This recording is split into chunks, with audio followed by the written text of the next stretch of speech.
Well, hello everybody. I am back. Unfortunately, not at the time frame that I promised. I promised that it was going to be the very next day, but I felt ill afterwards and I just started to recover. And finally, today was the first day that I finally felt that I could actually talk again. A lot of things happened while we were on vacay, I guess you could say. Number one, the Knicks won. I was wrong in my prediction. I will eat crow on that. Jalen Brunson is your MVP, and he deserves it. He went from being called worthless and not even a starter, in college and in the pros by a lot of people.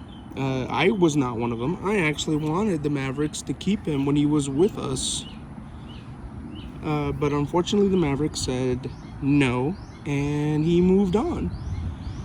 The Mavericks, once again, have showed why Nico should have been fired ages ago. He did not want to keep Brunson. That's pretty clear. And obviously, he didn't want to keep Luka either, which is another clear point since he traded him away to the Lakers, which is super unfortunate. Now, am I gonna sit here and say that San Antonio was a fraud? No, I wouldn't say that. I would say that they have missing pieces. They have missing, because really, who else really scares you on that team besides Victor Wembanyama? Not a lot. And Victor Wembanyama came out of this series looking like the immature 22-year-old that he is. As a 22-year-old, you make mistakes, you fall on your face, and you think you know it all. And sometimes when people get aggressive towards you, you get aggressive back instead of just saying, "Hey, I'm not going to deal with that." That comes with age. That comes with practice. That comes with experience. And he experienced it this time, and maybe next year or whenever they make another run, he'll come out looking different. Right now, he came out looking a little immature, like a bully a little bit.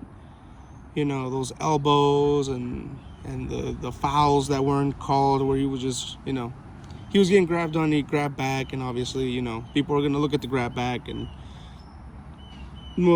say, that was a little dirty, which is fair. It was a little bit chippy at times.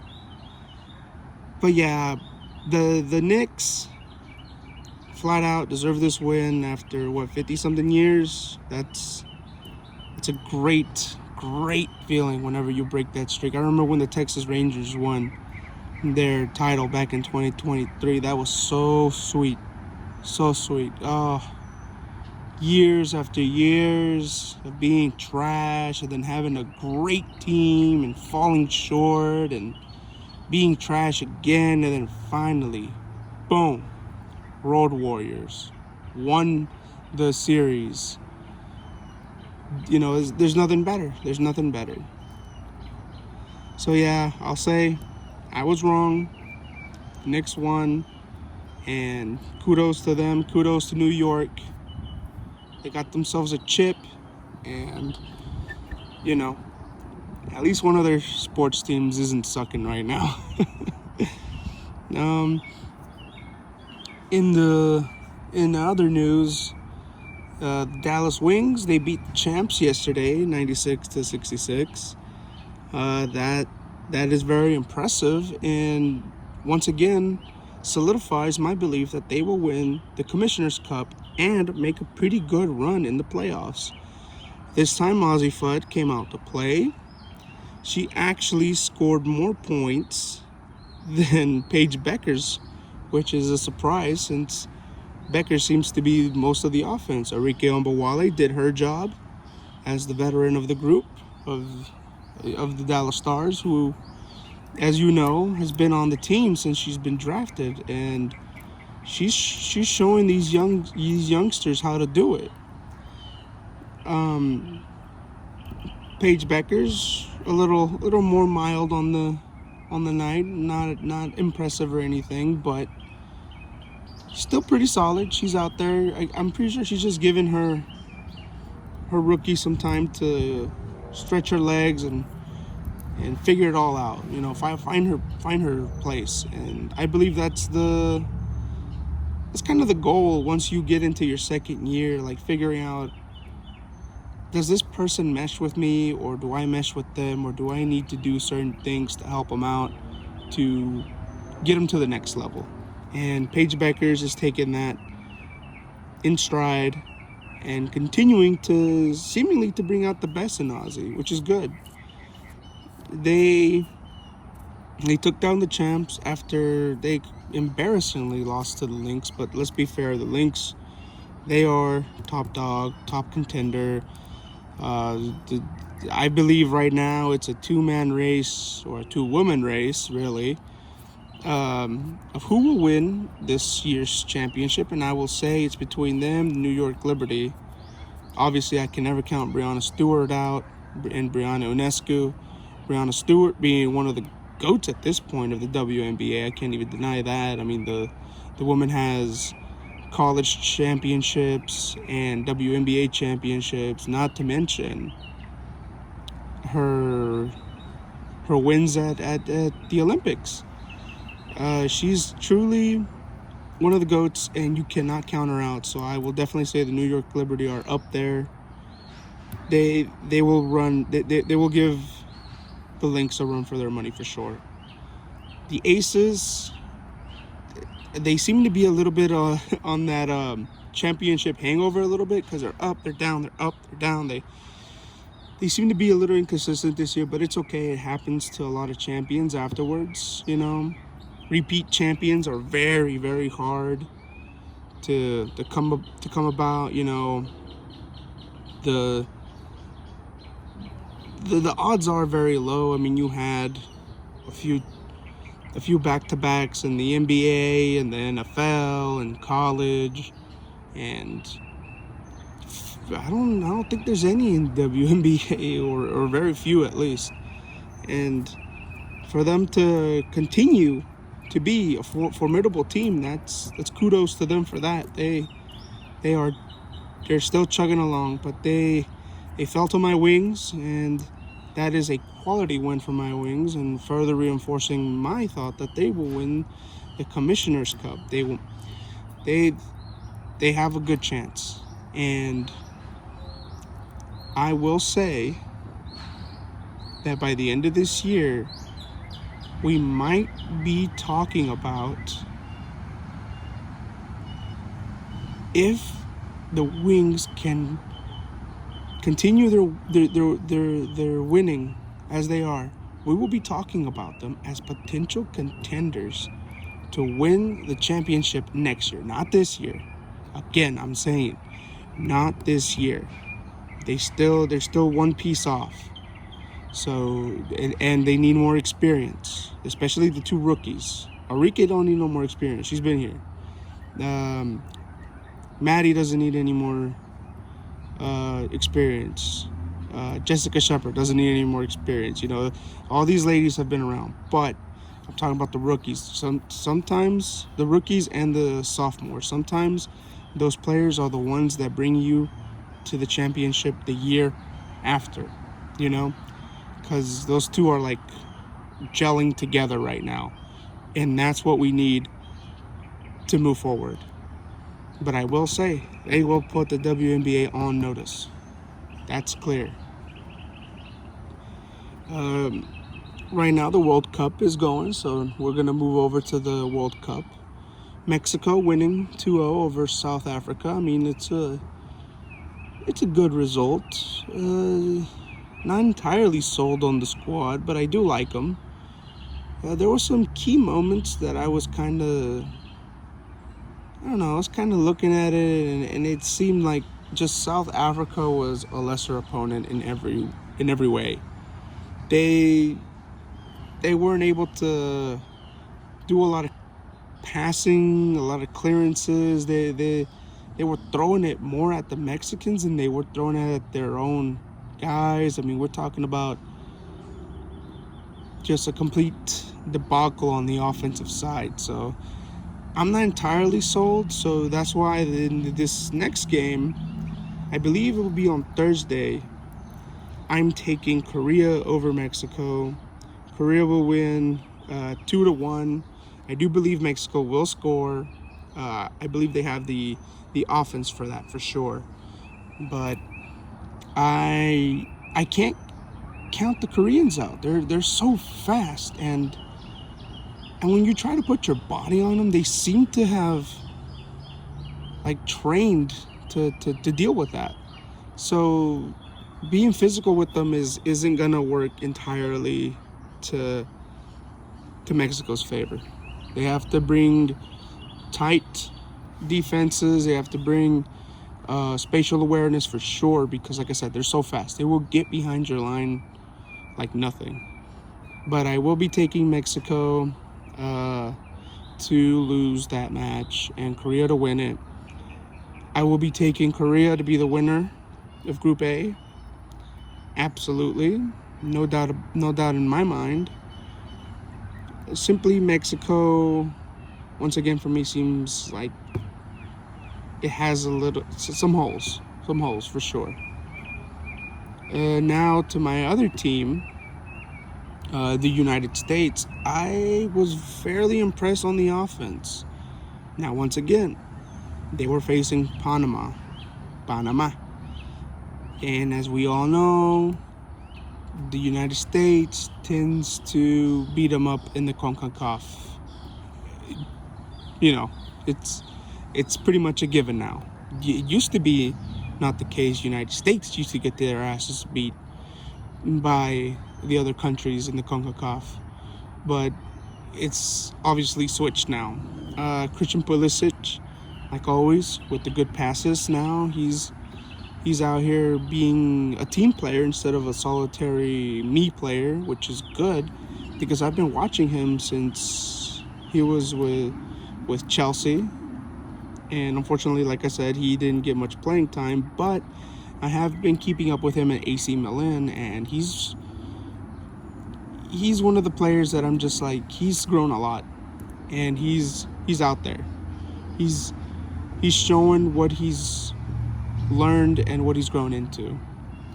Serginho Dest, one of the darkest points in the game. Horrible passes, horrible spatial awareness.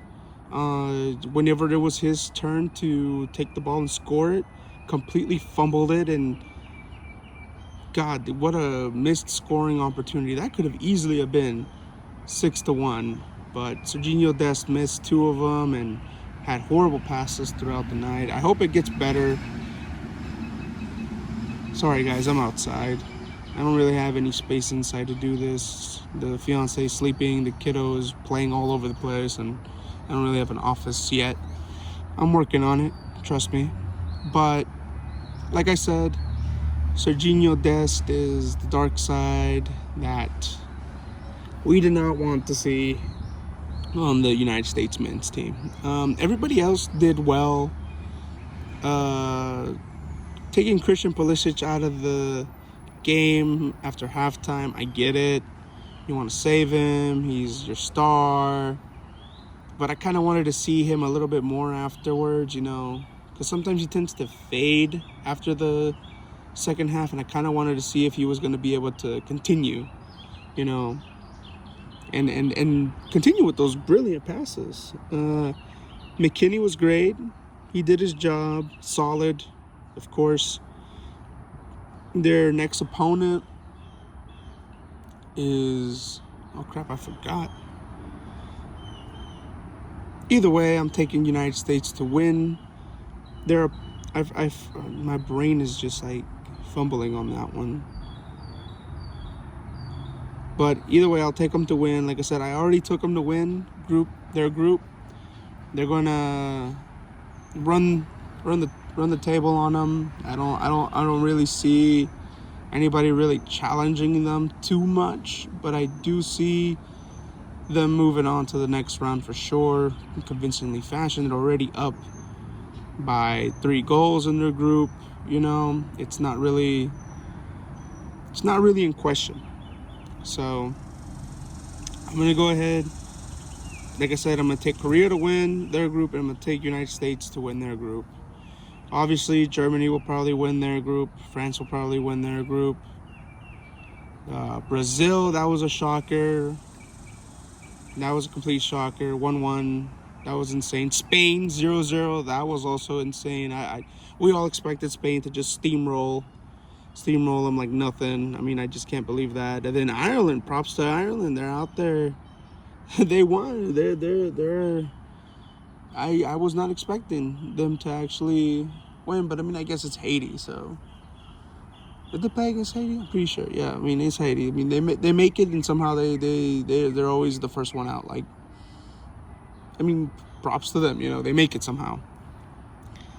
Like I said, I those are my strong beliefs. Those are my takes that those countries will win. Unfortunately, my heritage country of Mexico, I do not believe they will win. I love watching them. You know, it brings back memories of being a child, and you know, we had the team of the 2000s that every year they would make it, and they would go far, they would go deep, and then so exciting. Like I said, I love both teams, but I believe that the United States will go further this year. Canada, I don't believe they'll make it past the group stage. I think even though the group is a little more weak than both the United States and the Mexico's group, I don't really have confidence in Canada. Those are primarily the ones that I'm paying attention to. Argentina, I don't really have a doubt that they'll probably make it through. The game already happened, and results, I didn't really check the results yet on that one. Anything that really happened today, I haven't checked. I've been kind of busy doing other stuff, listing more cards, which, by the way, link will be in the description to my McCarty and to my eBay. I just sold a PSA 9 1999 Fossil Hollow of Haunter, and we have many more cool cards coming up. I'm still sorting through all my inventory. You know, it takes time. This is a process, starting up and continuing. It's a whole process, and obviously having a job where, you know, you do a lot of physical labor, because, you know, as a blue collar worker, you know, we do a lot, and it's super tiresome. And sometimes you get home and you don't want to deal with it, but we'll deal with it however we can, and I'll try to come on here more often than not, especially since there's so much sports going on. And then the NBA draft is coming. The NBA draft is coming, and I'm waiting to see where this homie right here, this guy, lands, because I pulled him out of an Optic Chrome U box for my birthday that my fiance bought me, and I pulled him.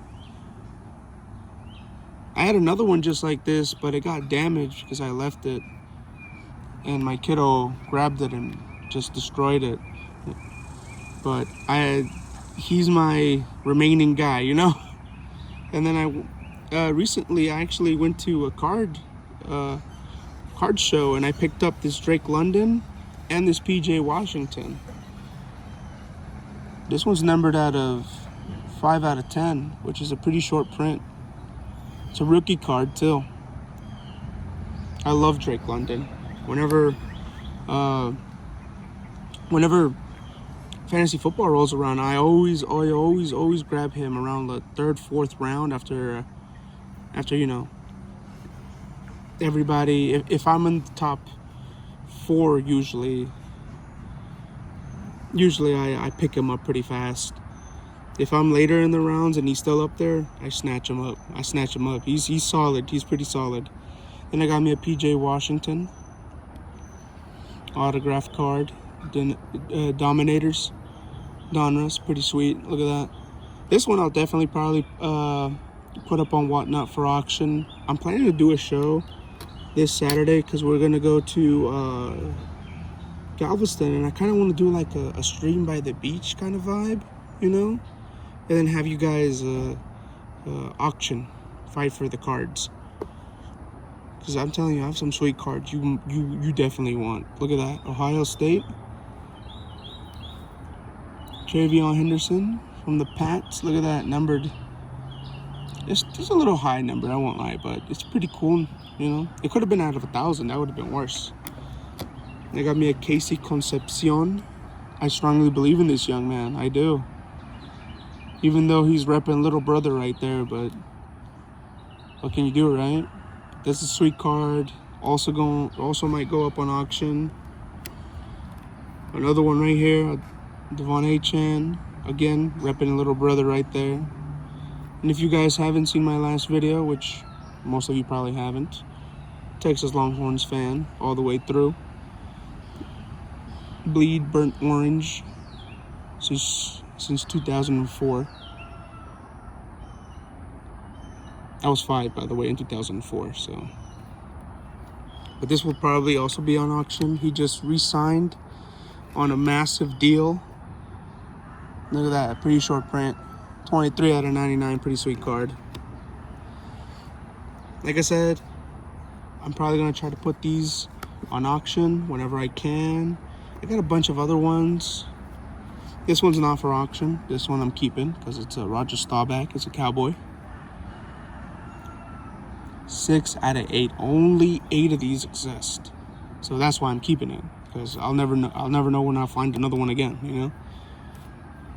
For my hockey boys, for my hockey fans, got Jake Ottinger auto. Obviously, just for you to look at. This one I'm keeping. It's the Dallas Stars. This one I'm definitely putting up on auction sometime soon. It's a 2 out of 2 Wild Chrome. Jahmyr Gibbs rookie year auto. Sweet card. I believe I have another Travion Henderson one right here that you people are gonna like. Let me find it real fast.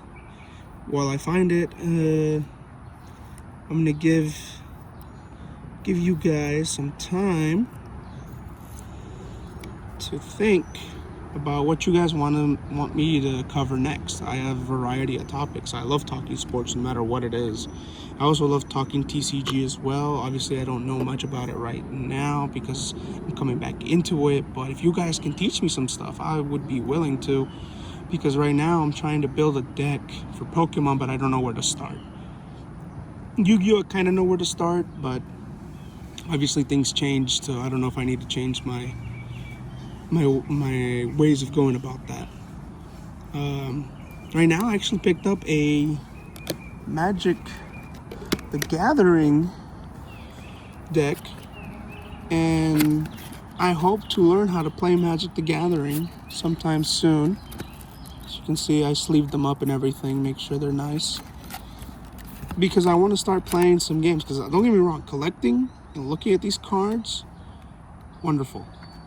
I want to also just, use some of the cards for their purpose. Here it is. I found it. An auto right here of Travion Henderson. Look at that. 13 out of 15. Only 15 of these exist in the world. So, like I said, those will probably be up on auction. I got an Emeka Ibuka. I strongly believe in this young kid. I super believe in him. Look at that. 12 out of 30. 12 out of 30. Yes.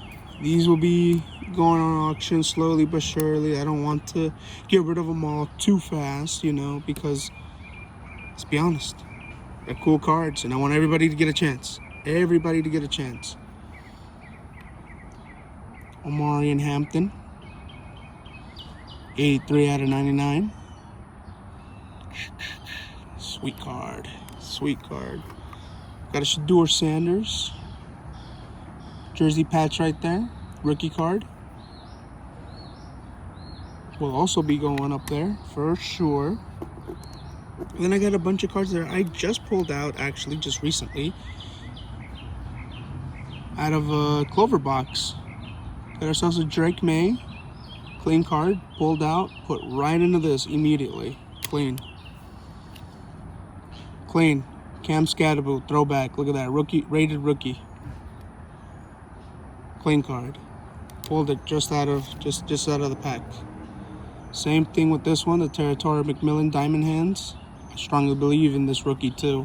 I mean, last year I traded for him on fantasy football, and he didn't let me down for a little bit. And then obviously, you know, things happen, but he'll grow into what he's meant to be, and I can see it.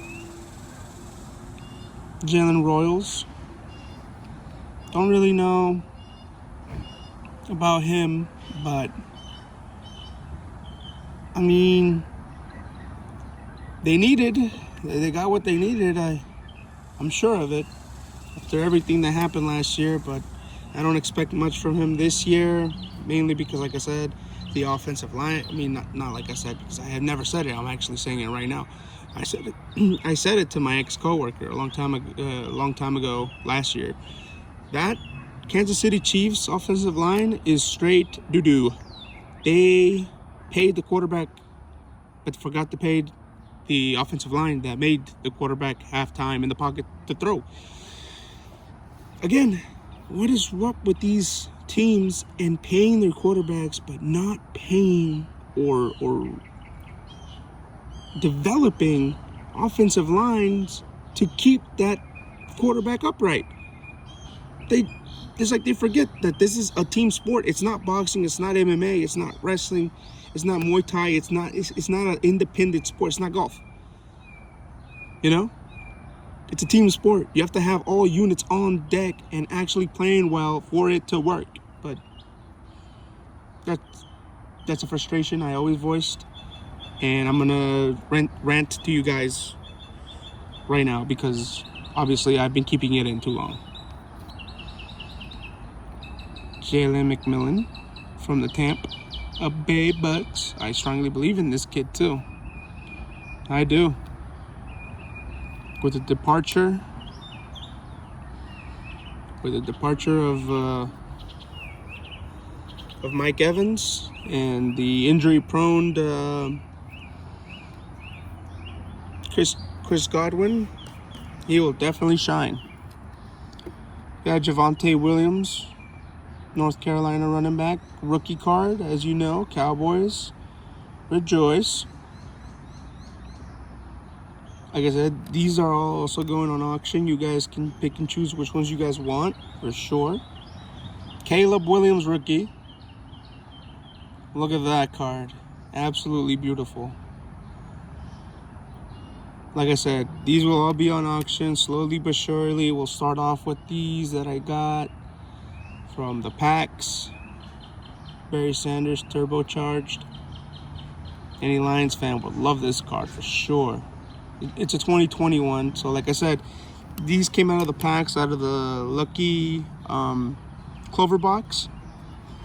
So obviously,